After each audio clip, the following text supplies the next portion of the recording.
விஜயோட கூட்டணிக்கு யாருமே வரல அப்படின்னு எல்லாம் பேசுறாங்க. காங்கிரஸோட நிலைப்பாடு வந்து அகில இந்திய தலைமையில என்ன இருக்குங்கிறது கன்ஃபியூஷனா இருக்கு. காங்கிரஸ் கட்சி தமிழ்நாட்டில் வலுவாக காலூன்றுவதற்கு இப்போது விட்டால் இன்னொரு சந்தர்ப்பம் கிடைக்காது. இப்போது விஜயுடன் சேர்ந்தால் 60 தொகுதிகள் நிச்சயமாக தாவேகாவிடமிருந்து அவர்களால் நிர்பந்தித்து கேட்டு பெற முடியும். காங்கிரஸ் தலைமை துணிச்சலாக விஜயுடன் சேருவது என்ற முடிவை எடுத்தால் திமுக ஆட்சிக்கு வர முடியாது. இதுதான் இன்றைய கள யதார்த்த நிலை. தேர்தல் களத்தில் திமுகவும் அதிமுகவும் பணபலத்தை வாரி இறைத்து தாவேகாவை சேர்ந்தவர்களை உலுக்குகிற முயற்சிகளில் ஈடுபடும். அப்போது அவர்கள் உறுதியாக நிற்க வேண்டும். பொதுமக்களில் கணிசமான இளைஞர்கள், இளம் பெண்கள் உங்களுக்கு வாக்களிக்க காத்திருக்கிறார்கள் என்பதை நான் ஏற்றுக்கொள்கிறேன். அது எவ்வளவு சதவிகிதம் என்பது நமக்கு தெரியாது. ஆகவே விஜயிடம் இருக்கிற நம்பிக்கையை நான் வரவேற்கிறேன். அந்த நம்பிக்கையை அவர் இன்னும் அதிகமாக அந்த மக்களுடைய ஆதரவாக மாற்றுவதற்கு இன்னமும் கூர்மையாக, இன்னமும் வேகத்துடன், இன்னமும் தினசரி செயல்பாட்டில் தன்னை தகவமைத்துக் கொள்ள வேண்டும்.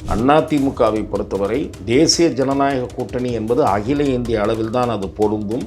தமிழகத்தில் திரு எடப்பாடி பழனிசாமி தலைமை தாங்குகிற அதிமுக தலைமையில் பாரதிய ஜனதா இருக்கிறது என்பது அதிமுகவின் நிலை. அதிமுக தான் மிக அதிகமான அளவு இடங்களில் போட்டியிடப் போகிற கட்சி. பாரதிய ஜனதா அதிமுக எந்த அளவு இடங்களை ஒதுக்குகிறதோ அந்த அளவு இடங்களில் தான் போட்டியிட முடியும். அதுதான் யதார்த்த நிலை. நீங்கள் சொல்லும்போது என்டிஏ ஆட்சி அமையும் என்று சொல்லலாம், ஆனால் தேர்தல் முடிவுகள் தான் அதை தீர்மானிக்கும். திரு விஜய் பேசுகிற நெரேட்டிவ் என்னவென்று சொன்னால், திமுகவுக்கும் தனக்கும் தான் களத்தில் போட்டி இருக்கிறது என்கிற நெரேட்டிவை தொடர்ந்து அவர் செட் செய்ய முயற்சிக்கிறார். அது நரேட்டிவ் தானா இல்ல கள நிலவரம்? அப்படி கள நிலவரம். திரு விஜய் இந்த கருத்து கணிப்புகளில் சௌரியமானதை கூட எடுத்துக்கல. அவர் எல்லாம் கருத்து கணிப்பெல்லாம் பண்ணிட்டு இருங்க, நான் 40% வாங்குவேன், வீடு வீடா போய் பண்ணீங்கன்னா அந்த கருத்து கணிப்பை நான் ஏற்றுக்குவேன்ற திரு விஜய் வளர்ந்து வருகிற சக்தியாக இருக்கிறார். அவர் அலட்சியப்படுத்த முடியாத சக்தி. திமுகவும் விஜயை பார்த்து பயந்திருக்கிறது, அதிமுகவும் விஜய் பின்னால் திரண்டிருக்கிற இளைஞர்களை பார்த்து கவலை கொண்டிருக்கிறது. விஜய் ஒன்றுமே இல்லை, விஜய் எம்ஜிஆர் ஆக முடியாது, நான் எம்ஜிஆர் என்பதை நானும் ஏற்றுக்கொள்ள மாட்டேன். அதிமுக சொல்லுகிறார்கள், அந்த கருத்து சரியான கருத்து தான். எம்ஜிஆருக்கும் மக்கள் செல்வாக்கு தான் இருந்தது, இப்ப விஜயும் தனக்கு மக்கள் செல்வாக்கு இருக்குன்னு தானே சொல்றாரு. மக்கள் செல்வாக்கு இருக்கலாம். இன்க்ளூசிவ் நியூஸ் தமிழ் நேயர்களுக்கு வணக்கம். இன்றைக்கு நேர்காணலில் நம்ம கூட இணைஞ்சிருக்காங்க மூத்த பத்திரிகையாளர் திரு துக்ளக் ரமேஷ் அவர்கள். நிறைய கேள்விகள் கேட்க போகிறோம், வாங்க பேசலாம். வணக்கம் சார். வணக்கம். கூட்டணின்னு பேசும்போது விஜயோட கூட்டணிக்கு யாருமே வரல அப்படின்னு எல்லாம் பேசுகிறாங்க. காங்கிரஸோட நிலைப்பாடு வந்து அகில இந்திய தலைமையில் என்ன இருக்குங்கிறது கன்ஃபியூஷனாக இருக்குது. அவங்களோட நிலைப்பாடு என்னவா இருக்குது? காங்கிரஸ் கட்சி இங்கே இருக்கக்கூடிய சிலர் அகில இந்திய காங்கிரஸ் தலைமையை குழப்பிக் கொண்டிருக்கிறார். தங்களுடைய சொந்த சுயநலனுக்காக, தங்களுடைய நிதி வசதிக்காக திமுகவுக்கு ஒத்து ஊதுகிறார்கள். காங்கிரஸ் கட்சி தமிழ்நாட்டில் வலுவாக காலூன்றுவதற்கு இப்போது விட்டால் இன்னொரு சந்தர்ப்பம் கிடைக்காது. இப்போது விஜயுடன் சேர்ந்தால் 60 தொகுதிகள் நிச்சயமாக தாவேகாவிடமிருந்து அவர்களால் நிர்பந்தித்து கேட்டு பெற முடியும். அப்புறம் எதுக்காக விஜயை நோக்கி நகர்வதில் இவ்வளோ தயக்கம் காட்டுறாங்க? அதுதான் தமிழக காங்கிரஸை சேர்ந்த ஒரு சாரார் தங்களுடைய சுயநலனுக்காக, திமுகவிடம் அவர்கள் பெற்று வருகிற ஆதாயங்களுக்காக திமுகவுக்கு துதிபாடுகிற வேலையை பார்த்து கொண்டிருக்கிறார்கள். திமுகவை விட்டு வரக்கூடாது, விஜய் ஒரு அன்டெஸ்டட் ஃபோர்ஸ், அதை நம்பி எதுவும் செய்துவிடக்கூடாது என்று மேலிடத்தை குழப்புகிறார்கள். பணம் பாதாளம் வரை பாயும் என்கிற விஷயத்தில் அதுதான் நடந்து கொண்டிருக்கிறது. ஆகவே அகில இந்திய காங்கிரஸ் குழம்பிக் கொண்டிருக்கிறது. 2029 வரப்போகிற நாடாளுமன்ற தேர்தலை நினைத்து இப்போதே கவலைப்பட வேண்டிய அவசியம் இல்லை. காங்கிரஸ் தலைமை துணிச்சலாக விஜயுடன் சேருவது என்ற முடிவை எடுத்தால் திமுக ஆட்சிக்கு வர முடியாது. இதுதான் இன்றைய கள யதார்த்த நிலை. அதாவது மக்கள் சக்தி அப்படின்னு குறிப்பிடுறாரு. அதாவது யாருமே கூட்டணிக்கு வரலன்னா கூட, அதாவது விஜய் வெளியில வரமாட்டேங்கிறாருன்னு பேசுறீங்க. உங்களுக்குலாம் ஒரு சிறந்த பதில் என்னன்னா அப்படின்னு சொல்லிட்டு சொல்றது வந்து என்னன்னா, இதுக்கு முன்னாடி சொல்லும்போது வேட்பாளர்களை சொல்லும்போது ஒவ்வொரு வேட்பாளரும் விஜய் தான் அப்படின்னு சொன்னவர் இன்னைக்கு வந்து வீட்டில இருந்து வெளியில வருவாங்க, நிறைய விஜய் வருவாங்க அப்படின்னு ஒவ்வொரு வாக்காளர்களையும் விஜயாக குறிப்பிடுறார். இந்த டோன் வந்து அவரோட கான்ஃபிடன்ஸை ரொம்ப அதிகரிச்சிருச்சுன்னு பார்க்கலாமா? அவரிடம் தன்னம்பிக்கை இருக்கிறது என்பதை நான் மறுக்கவில்லை. ஆனால் அது அதீத தன்னம்பிக்கை ஆகிவிடக்கூடாது. நான் முதலில் அவரது கட்சியினரை அரசியல்படுத்த வேண்டும் என்பது நான் பார்க்கிறேன்.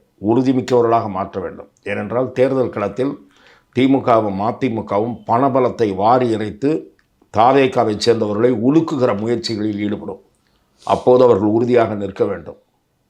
பொதுமக்களில் கணிசமான இளைஞர்கள், இளம் பெண்கள் உங்களுக்கு வாக்களிக்க காத்திருக்கிறார்கள் என்பதை நான் ஏற்றுக்கொள்கிறேன். அது எவ்வளவு சதவிகிதம் என்பது நமக்கு தெரியாது.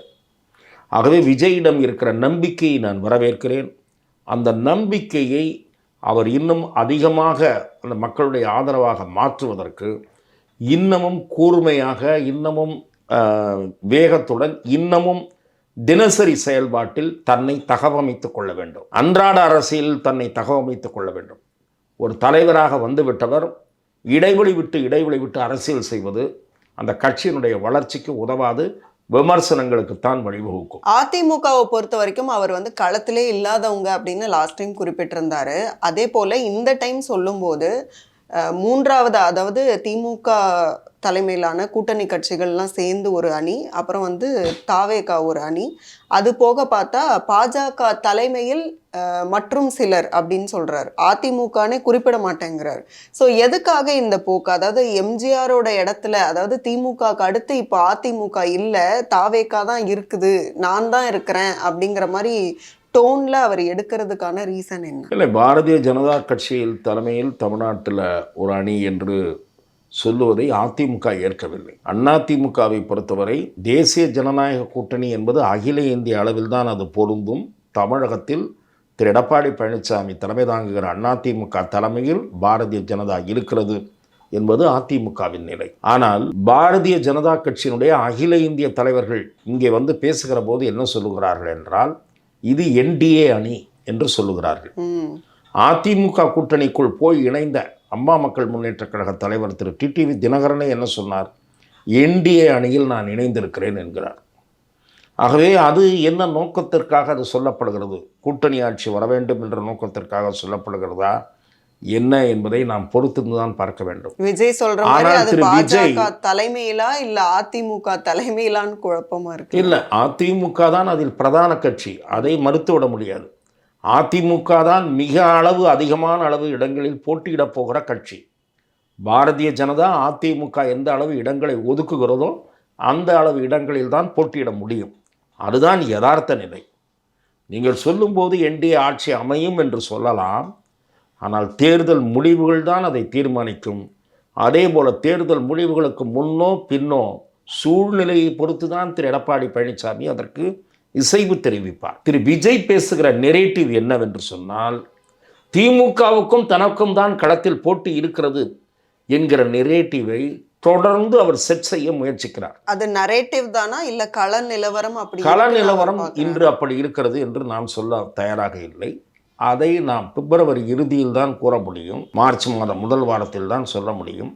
இன்றைய தேதியில் அதிமுக விஜய் தனியாக இருக்கிற நிலையில் அதிமுக சில கட்சிகளோடு சேர்ந்து அதனுடைய வாக்கு வங்கி உயரக்கூடிய நிலையில் இருக்கிறது. விஜய் கட்சிக்கு என்ன வாக்கு வங்கி என்பது நமக்கு இனிமேல் தான் தெரிய வரும். கருத்து கணிப்புகளிலிருந்து புரிய வருவது சராசரியாக 20% வாக்குகளை வாங்கக்கூடும் என்று. வெவ்வேறு கருத்து கணிப்பில் நம்ம ஓரளவு பார்த்துட்டு இது இவ்வளோ சொல்கிறான், இவன் இவ்வளோ சொல்கிறான் அப்படின்னா ஆவரேஜாக இவ்வளோ வருமா அப்படின்னு நம்ம நினைக்கிறோம். திரு விஜய் இந்த கருத்து கணிப்புகளில் சௌரியமானதை கூட எடுத்துக்கல. அவர் எல்லாம் கருத்து கணிப்பெல்லாம் பண்ணிட்டுருங்க, நான் 40% வாங்குவேன், வீடு வீடாக போய் பண்ணிங்கன்னா அந்த கருத்து கணிப்பை நான் ஏற்றுக்குவேன்றார். புரியுதா உங்களுக்கு? வீடு வீடாக போய் பண்ண சொல்கிறார். வீடு வீடாக பண்ணுறதுக்கு எந்த கருத்து கணிப்பும் முன் வராது. அதற்கு பல கோடி ரூபாய் தேவைப்படும் ஒவ்வொரு தொகுதிக்கும். நான் சொல்கிறது அதெல்லாம் சாதாரணமான விஷயம் இல்லை, ஈஸியாக சொல்லிட்டு போகலாம். பல சேனல்கள் ஆகட்டும், பல நிறுவனங்களாகட்டும், ஒரு தொகுதிக்கு 5000 சாம்பிளுக்கு மேலெல்லாம் எடுக்கிறதே கிடையாது, யாராக இருக்கட்டும். ஆகவே அது களத்தில் யதார்த்த நிலை அல்ல, களத்தில் பொருந்தி வராது. என்னை பொறுத்தவரை இன்றைய தேதியில் திராவிட முன்னேற்ற கழக கூட்டணி தான் முதன்மை அணியாக நான் பார்க்கிறேன். அதற்கு அடுத்த நிலையில் இருப்பது அண்ணா திராவிட முன்னேற்ற கழக கூட்டணி. மூன்றாவதாக திரு விஜய் வளர்ந்து வருகிற சக்தியாக இருக்கிறார். அவர் அலட்சியப்படுத்த முடியாத சக்தி. திமுகவும் விஜயை பார்த்து பயந்திருக்கிறது, அதிமுகவும் விஜய் பின்னால் திரண்டிருக்கிற இளைஞர்களை பார்த்து கவலை கொண்டிருக்கிறது. ஆகவே விஜய் அலட்சியப்படுத்தக்கூடிய சக்தி அல்ல. விஜய் தமிழக அரசியலில் வளர்ந்து வருகிற கவனிக்கத்தக்க சக்தி. வருகிற 2026 தேர்தலில் ஒரு தாக்கத்தை ஏற்படுத்துவார். அந்த தாக்கம் என்பது யாரை பாதிக்கப் போகிறது, யாருடைய வெற்றி வாய்ப்பை எங்கெங்கே கெடுக்கப் போகிறது, இவரே எத்தனை இடங்களில் வெற்றி பெற முடியும் என்பதையெல்லாம் இப்போது கணிக்க இயலாது. ஆனால் விஜய் ஒன்றுமே இல்லை, விஜய் எம்ஜிஆர் ஆக முடியாது, நான் எம்ஜிஆர் என்பதை நானும் ஏற்றுக்கொள்ள மாட்டேன். அதிமுக சொல்லுகிறார்கள், அந்த கருத்து சரியான கருத்து தான். எம்ஜிஆர் 72 இயக்கம் தொடங்குகிறார். பிறகு இடைத்தேர்தலில், திண்டுக்கல் நாடாளுமன்ற இடைத்தேர்தலில் போட்டியிட்டு தன்னுடைய வலிமையை உணர்த்துகிறார். மிகப்பெரிய தலைவராக இருந்த பெருந்தலைவர் காமராஜர் இருந்த காங்கிரஸ், அதேபோல் ஆளுங்கட்சியாக இருந்த திமுக, இவற்றை பின்னுக்கு தள்ளிவிட்டு எம்ஜிஆர் வெற்றி பெறுகிறார். ஆகவே எம்ஜிஆருடைய எழுச்சி என்பது பெரிய எழுச்சி. அதன் பிறகு கோவையில் நடந்த இடைத்தேர்தல், பாண்டிச்சேரியிலே பொது எம்ஜிஆருக்கும் மக்கள் செல்வாக்கு தான் இருந்தது. இப்ப விஜயும் தனக்கு மக்கள் செல்வாக்கு இருக்குன்னு தானே சொல்றாரு. மக்கள் செல்வாக்கு இருக்கலாம், ஒரு தேர்தல் மூலம் நீங்கள் நிரூபித்திருக்க வேண்டும். இன்னமும் நீங்கள் நிரூபிக்கவில்லை. நீங்கள் ஏதாவது இடைத்தேர்தலில் ஒரு 25% வாங்கியிருந்தால் கூட ஒரே இடைத்தேர்தலில் பிரமிப்பை ஏற்படுத்தி விட்டார் என்று உங்களை பல பேரும் பாராட்டி இருப்பார்கள். நீங்கள் இடைத்தேர்தலிலும் களத்தை சந்திக்கவில்லை, நாடாளுமன்ற தேர்தலிலும் சந்திக்கவில்லை. ஆனா உள்ளாட்சி தேர்தல்கள்ல சுயேட்சையாக போட்டியிட்டு சிலர் வெற்றி பெற்றிருக்கிறார்கள். அவ்வளவுதான், அதிகமெல்லாம் இல்லை. அது கவனிக்கத்தக்க அளவு வெற்றியெல்லாம் நான் கருதவில்லை. இப்போது கூடுகிற கூட்டம் கவனிக்கத்தக்கதாக இருக்கிறது. ஏனென்றால் மற்ற தலைவர்கள்லாம் 200 ரூபா 300 ரூபா கொடுத்து தான் கூட்டு வராங்க. வேனில் சாப்பாடு பொட்டலம் எல்லாம் வாங்கி கொடுத்து தான் கூட்டு வராங்க. இளைஞரணி மாநாடுன்னு நடக்குது, எல்லாம் 45 வயசுக்காரங்க தான் உட்காந்துருக்காங்க திமுக காரங்க பந்தலில். அப்படிப்பட்ட நிலை இல்லை. அது கூட காசு கொடுத்து பல பேரை கூட்டு வர்றாங்க. காசு கொடுத்து கூட்டாமன பெருங்கூட்டம் வருவது விஜய்க்கு மட்டும்தான். அடுத்தது சீமானவர்களுக்கு காசு கொடுக்காமல் கூட்டம் வருகிறது. வேற எந்த தலைவருக்கும் காசு கொடுக்காம கூட்டம் வர்றதில்லை. இந்த காசு கொடுக்கறத பொறுத்த வரைக்கும் இப்ப டாக் என்ன போகுதுன்னா, நிறைய விஜய் ஆதரவாளர்களுமே நிறைய ரீல்ஸ் எல்லாம் வைரல் ஆனது நம்ம பார்ப்போம். நீங்க எவ்வளவு வேணா கொடுங்க, 2000 கொடுங்க, 3000 கொடுங்க, எல்லாத்தையும் வாங்கி வச்சுக்குவோம், ஆனா ஓட்டு விஜய்க்கு தான் போடுவோங்கிற அந்த ட்ரெண்ட் செட் அது நிச்சயமாக நடக்கும். விஜய் ரசிகர்களாக இருப்பவர்கள், இயக்கத்தை சேர்ந்தவர்கள் என்று தெரியாமல் அந்த குடும்பத்தில் போய் பணம் கொடுத்தீங்கன்னு வச்சுங்க, அவன் பணத்தை வாங்கிப்பான், ஓட்ட விஜய்க்கு தான் போகும், பணம் வேஸ்ட்டாக போகும். அதனால் திமுகவும் சரி அதிமுகவும் சரி கணக்கெடுக்க ஆரம்பிச்சிருப்பாங்க. அந்தந்த ஊரில் யார் விஜய் ஆளு, இவன் வீட்டில் விஜய் கட்சிக்காரன் இருக்கான், அந்த வீட்டுக்கே கொடுக்கறது வேஸ்ட்டு முடிவு பண்ணுவாங்க. விஜய் சொல்கிற மாதிரி வீட்டுக்கு ஒரு விஜய் ஆதரவாளர் இருக்க வாய்ப்பு இருக்கா? பெரும்பாலான குடும்பங்களில் இருக்க வாய்ப்பு இருக்கு. நான் ஒவ்வொரு வீட்லேயும் ஒரு விஜய் ஆதரவாளர் இருப்பார் என்று என்னால் அறுதிட்டு சொல்ல முடியாது. தமிழ்நாட்டில் நகர்ப்புறங்களில் மிக கணிசமான விஜய் ஆதரவு இளைஞர்கள் இருக்கிறார்கள். கிராமப்புறங்களில் ஓரளவு இருப்பார்கள் என்பது என்னுடைய அபிப்பிராயம். விஜய் அவர்களை பொறுத்த வரைக்கும் இப்போ இந்த களத்தில் 2026 களத்தில் அவர் முன்னாடி இருக்கக்கூடிய சவால்கள்னு என்னென்ன இருக்கு? கூட்டணி பலம் சேர்க்க வேண்டியது அவருக்கு முன்னாடி இருக்கிற சவால். இப்போ ஒன்றும் முடிவெடுக்காமல் இருக்கிறது தேமுதிக, டாக்டர் ராமதாஸ் தலைமையிலான பிரிவு, புதிய தமிழகம், இவங்கெல்லாம் இன்னும் முடிவெடுக்கலை. இதில் யாரையாவது அவரால் இது பண்ண முடியுதா? காங்கிரஸோட ஏதாவது அவர்களுடைய மனதை மாற்றுகிற முயற்சி வெற்றி பெறுமா? இது குறித்தெல்லாம் அதெல்லாம் ஒரு முதல் சவால். அடுத்த சவால்னு பார்த்தா தேர்தல் களம். தேர்தல் களத்தில் 2 பெரிய கட்சிகள் பணபலத்தோடு இறங்குறாங்க. அதில் ஒரு கட்சி அதிகார பலமும் கையில் வச்சுருக்கு, ஆட்சி அதிகார பலமும். ஆகவே அவர்களுடைய பணம் வெள்ளமாக பாயும். ஓட்டுக்கு பணம் கொடுக்குறதாகட்டும், பூத் செலவுக்கு பணம் கொடுக்குறதாகட்டும், கூட மோளம் அடிச்சுக்கிட்டு ஓட்டு கட்டு போவாங்களே, அப்போ பின்னாடி ஆள் போகுதில்ல, அதுக்கெல்லாம் தலா 200 ரூபா. இதெல்லாம் எதிர்கொள்ளணும். 2வது, விஜய் கட்சியினுடைய வேட்பாளர்களையே விலைக்கு வாங்க முயற்சி நடக்கும். இல்லை மாவட்ட ரொம்ப கான்ஃபிடென்ட்டா சொல்றாரு, விஜய்க்கு இருக்கக்கூடிய அந்த தொண்டர்களை விலைக்கு வாங்க முடியாது. அப்படி விலைக்கு வாங்க முடியாத சூழல் இருந்தால் அந்த கட்சிக்கு அது ஒரு பலமாக மாறும். ஏன்னா ரத்த உறவுகளாக நினைக்கிறாங்க. அதுதான் இதெல்லாம் சொல்லலாம். அது என்ன சொல்றது, கீழே இருப்பவர்களை உற்சாகப்படுத்துகிற பேச்சுன்னு தான் பார்க்கணும். களத்தில் நாம் அதை அனுபவ ரீதியாக உணர்கிற வரைக்கும், களத்தில் தேர்தல் சமயத்தில் நாம் அதை தெரிந்து கொண்டு உறுதிப்படுத்தி கொள்ளணும். அப்போ தான் நம்ம பார்க்க முடியும்.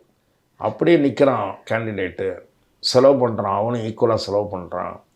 அதே மாதிரி மாவட்ட செயலாளர்லாம் கை காசு போட்டு வேலை பார்க்குறாங்க. கீழே இருக்கக்கூடிய நகர ஒன்றிய செயலாளர்கள்லாம் தேர்தல் களப்பணியில் தீவிரமாக இருக்காங்க, யாரும் ஆஃப் ஆகிடல, சீட்டு கிடைக்காதவங்க அதிருப்தி அடையலை. இதெல்லாம் சவால். இதெல்லாம் நடந்ததுன்னு வச்சுங்க, அவங்க மிரட்டுற அளவுக்கு ஓட்டு வாங்குவாங்க. ஆகவே இதையெல்லாம் நாம் பொறுத்திருந்து பார்க்க வேண்டும். இதுதான் அவர் முன் அமைப்பு, அந்த அமைப்பினுடைய செயல்பாடு, அவருடைய கட்சி அமைப்பு, அதன் செயல்பாடு, அது அவர் முன்னால் இருக்கக்கூடிய ஒரு சவால். மிக்க நன்றி. உங்களுடைய நேரத்துக்கும் உங்களுடைய கருத்துகளுக்கும் மீண்டும் இன்னொரு சந்தர்ப்பத்தில் பேசலாம். நன்றி. வாய்ப்பளித்ததற்கு நன்றி.